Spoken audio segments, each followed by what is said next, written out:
नमस्कार। 108 की माला अक्सर हर जन जपते हैं, वो गृहस्थी हो, साधु हो, सन्यासी हो आदि।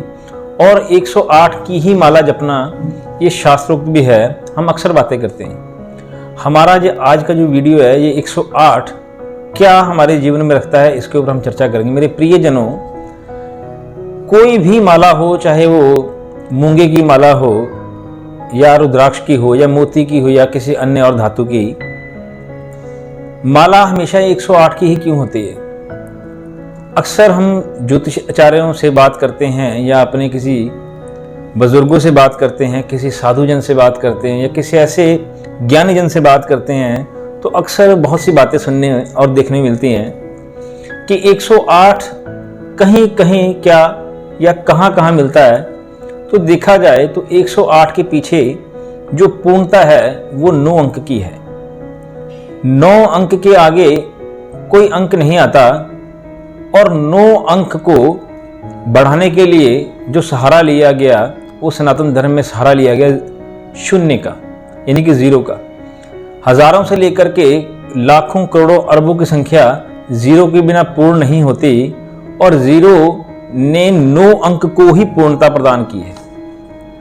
इसलिए 9 को पूर्ण करने के लिए या कह लिए 9 की संख्या को आगे बढ़ाने के लिए शून्य का भी अपना एक महत्व है। मगर आज हम बात करेंगे 108 की पूर्णता की। मेरे प्रियजनों, बहुत सारी बातें हमें इसका प्रमाण देती हैं कि कहीं कहीं बात आती है कि सूर्य की जो कलाएं होती हैं दो पक्षों के अंदर, वो जिन भी गिनती में आती हैं उनमें भी 1 और 8 ये अंक जरूर आता है। इनके बीच में उनके बाद में 0 ही है।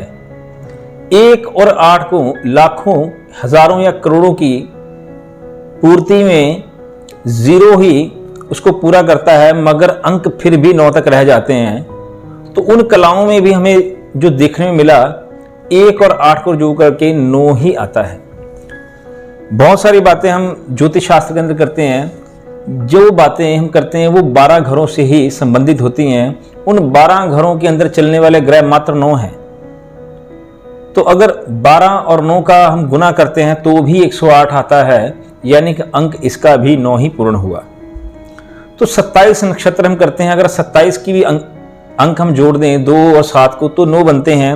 और इनके नक्षत्र चरण को भी अगर हम जोड़ करें, यानी कि एक नक्षत्र में अगर 4 चरण होते हैं तो 27 नक्षत्रों के हिसाब से 108 चरण हो गए। यहाँ भी 108 का ही अंक मिला। तो कहीं ना कहीं बिहाइंड द कर्टन 108 के पीछे उन 9 अंक का काम है। वो 9 अंक क्या क्या हो सकते हैं इनकी हम बात भी करेंगे। फिर इसी तरह चलते हुए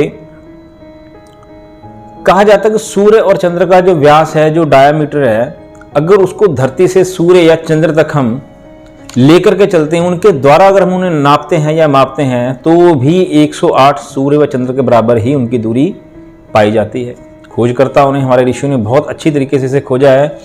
इतिहास के थपेड़ों से बहुत कुछ हमसे छूट गया।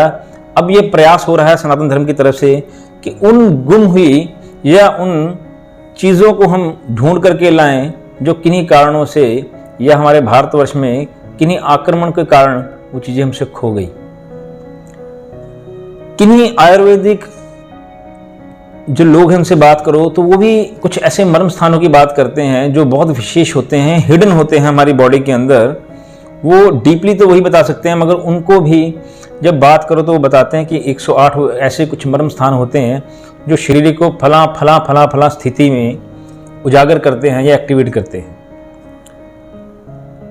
श्री यंत्र वाले जो यंत्र बनाते हैं, जो यंत्र के रचयिता हैं या जो यंत्र को बनाते हैं, कुछ ऐसे बहुत से हमारे शौकीन हैं या कह लीजिए बहुत से हमारे ऐसे आचार्य हैं जो मात्र यंत्र निर्माण ही करते हैं। वो भी बताते हैं कि यंत्रों की जो रेखाएं हैं वो जब आपस में मिलती हैं तो नारी शक्ति और पुरुष शक्ति का समावेश बनाती हैं। तो उन रेखाओं को काटने वाली भी जो 54 रेखाएं होती हैं उनको भी जब 2 भागों में बांटा जाता है तो उनका भी 108 जो है वो अंक आता है।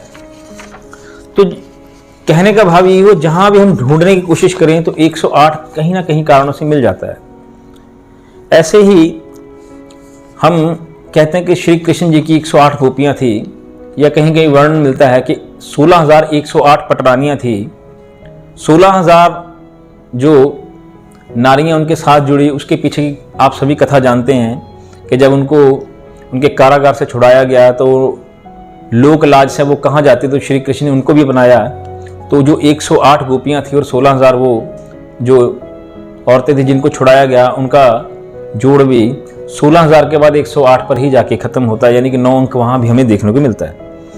इसी प्रकार हम कहते हैं कि हमारी जो 9 इंद्रियां हैं वो भी शरीर को चलाती हैं। इन 9 इंद्रियों पर विजय पाने के बाद जब हम 10वें द्वार पर पहुंचते हैं, यानी कि पूर्ण द्वार पर पहुंचते हैं, उस पूर्ण द्वार को छूने से लेकर, पहुंचने से लेकर, प्राप्ति से लेकर जो भी हम करते हैं वो 9 इंद्रियों के द्वारा ही करते हैं, यानी कि 9 इंद्रियों पर विजय प्राप्त करने के लिए करते हैं। चलिए, चीज़ें ढूंढने पर जो मिलती हैं, हिडन है, कुछ छुपी हुई हैं, वो तो हमने ढूंढ ली।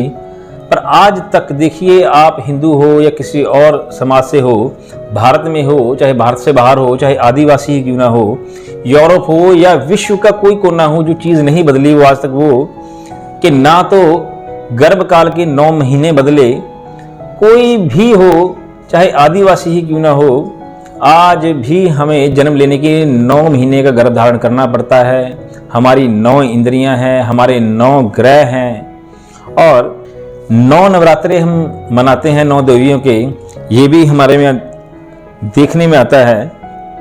और सबसे बड़ी बात कि कुछ आयुर्वेदिक आचार्य भी बताते हैं कि पुरुष से ज़्यादा जो ताकत होती है, जो शक्ति होती है, वो नारी में होती है, और उसकी जो संख्या बताई गई है कि वो भी पुरुष से ज़्यादा 9 गुना ज़्यादा शक्ति लेकर इस संसार को नारी चलाती है। इसलिए नारी को शक्ति कहा गया। इसलिए नारियाँ इतना कुछ सहती हैं, घर परिवार से लेकर, एक बच्चे के जन्म देने को लेकर, घर बनाने से लेकर, समाज बनाने से लेकर, और यहाँ तक कि हमारी कई अच्छाइयाँ बुराइयाँ भी भोगती हुई वो इतना कुछ सहज कर जाती है। निस्संदेह ये 9 शक्तियों के अलावा सहन नहीं किया जा सकता।